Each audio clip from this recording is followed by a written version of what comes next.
You can say you heard it here first. Mordecai would not bow down. So maybe it's not news, but perhaps I should explain. As you've already heard on this Shabbat Zachor, the Sabbath of remembrance which precedes Purim, we remember the prototypical archenemy Amalek, who attacked our biblical ancestors, the stragglers, the weakest, the most fragile members of society, when he approached them from the rear. Ever after, the ruthless Amalek was perceived to be the progenitor of every subsequent villain. What is Purim but an account of a personal exchange between the villain Haman, a supercilious official, a functionary with an ego problem, and Mordecai, a Jew who upheld his faith by refusing to bow down to anyone but God. In Haman's mind, Mordecai became the stand-in for an entire people, and so he believed that all Jews were disloyal and traitorous. As any second grader can tell you, Mordecai got it right. Jews bow only to God. And just because Mordecai was not about to swap Haman into God's place, his adherence to our heritage said nothing about his role as a loyal citizen of Persia. Where did Haman go wrong? His narcissism made him think that he merited the respect that he demanded. I bring up this ancient story from the book of Esther, not only to prepare you for tonight's celebration at 6, but to note that recent comments on where Jewish loyalty lies is becoming a political conversation piece. Perhaps you've heard the claim that Jews who vote for Democrats hate Israel and their religion. There's no question that the values of the traditional political parties are shifting. And if I were to be generous, I would say that this comment is a nod to that changing landscape. But at face value, I urge you to see it for what it is.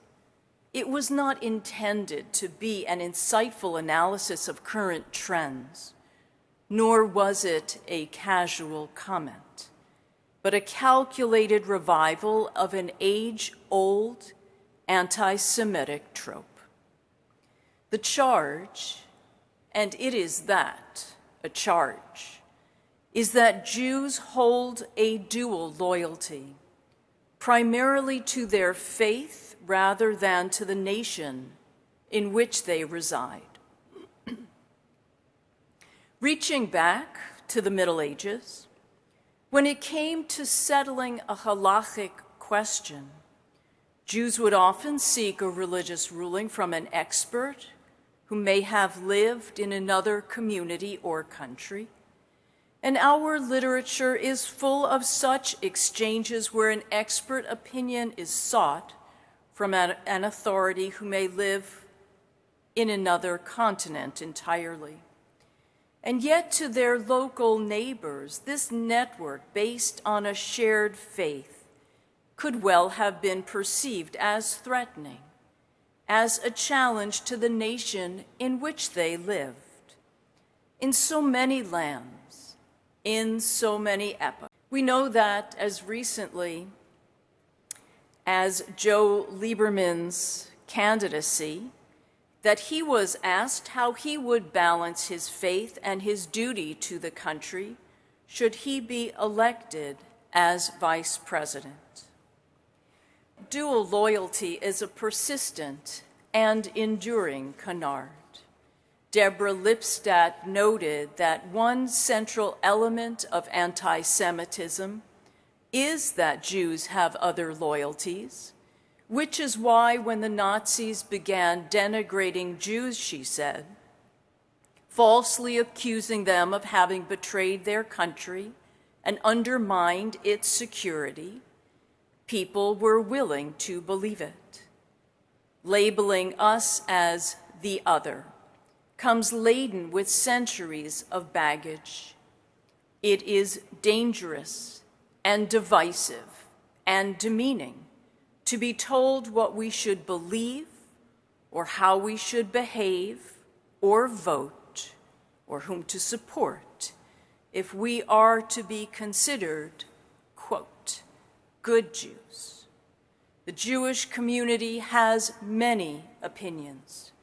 Favoring one party or ideology doesn't disqualify us or anyone as lacking in loyalty. Jonathan Greenblatt of the ADL said simply, accusing Jews of hating their religion because they might vote for a particular party is defamatory and patently false.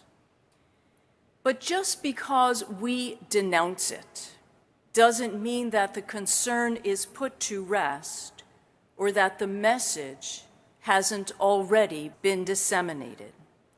What comes to mind is how an inference can take root. Let me explain using a familiar framework.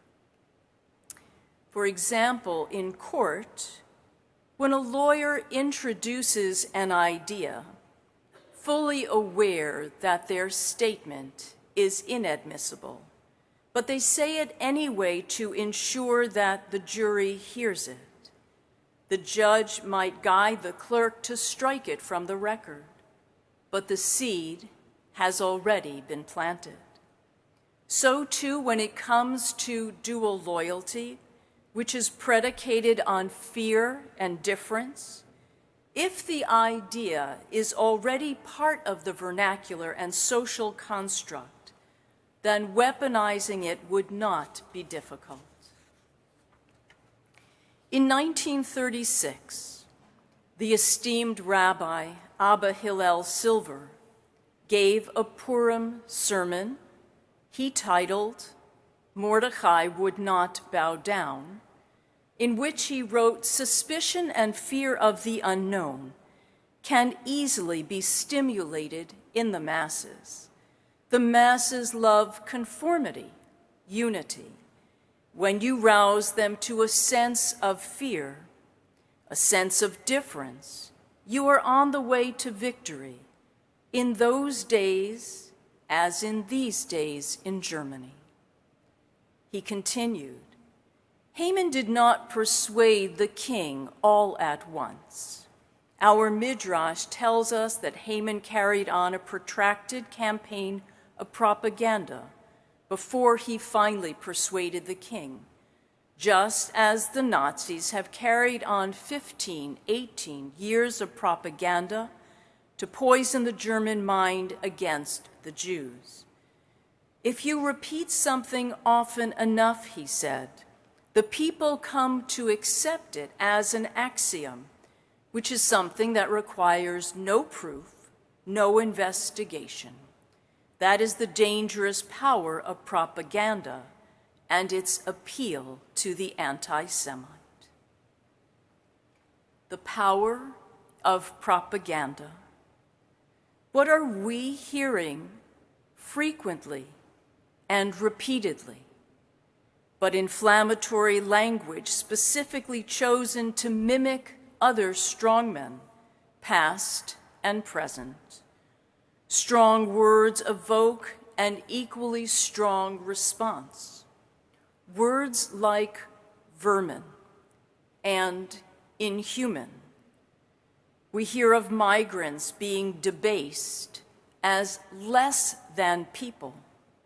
We are put on notice that they will plunder, sack, violate our cities and towns, that they will spread disease. And these smears rest in close proximity to what is said about other minorities, including Jews. Professor Timothy Snyder teaches that an aspiring dictator will always claim that some belong and others don't. He will define one group after another as the enemy. This might feel good, he writes, so long as you feel that you are on the right side of that line. The politics of us and them, once begun, never ends. Which is why anti-Semitic tropes and scapegoating are so enduring. 88 years ago, on the precipice of the Holocaust, Rabbi Silver turned to the book of Esther to note how deliverance came to our people, how our people were saved from hate. First through Mordecai's firm stance, and then through Esther's courage, acting despite the peril to her own life. Courage, faith, and loyalty were the compelling qualities which brought us through. And he concluded with this observation: our strategy must always be to join forces with all the liberal elements in the world. All the liberal elements in the world? How poignantly that reads now, given how historic alliances and affiliations have changed, despite years of partnership and witnessing and participating in the growth and struggle of other minorities and advocacy groups whose values have aligned with ours, that support is no longer assured. Once we assumed it was mutual. And despite those real disappointments, Rabbi Rachel Timoner shares a similar perspective. In her response to the Atlantic article by Franklin Foers, The End of the Golden Age for American Jews, she wrote, "We need to not turn away from liberal democracy." Such wisdom seems crafted for just this hour. She said, instead of pitting Jewish interests against the interests of other groups, we must call upon those groups to reckon with anti-Semitism, to be better partners to us, and to create a shared vision with us of diversity, equity, and inclusion for all Americans, a vision that explicitly includes Jews. There is no other option. If we turn toward the right out of fear of the left, and here a reference to the left's growing anti-Zionism, we will undermine the lessons of the generations that came before us, that liberal democracy provides the safest conditions for the Jewish people. If the last few years have taught us anything, it's that anti-Semitism remains a pernicious threat to the Jewish people, and it is also a tool for dismantling liberal democracy. We must not allow ourselves to be used for that purpose. We must not allow ourselves to be used for that purpose. On this Sabbath of remembrance, may we remember how Amalek exploited the weakest so that we may act differently. May we remember that we bow only to God.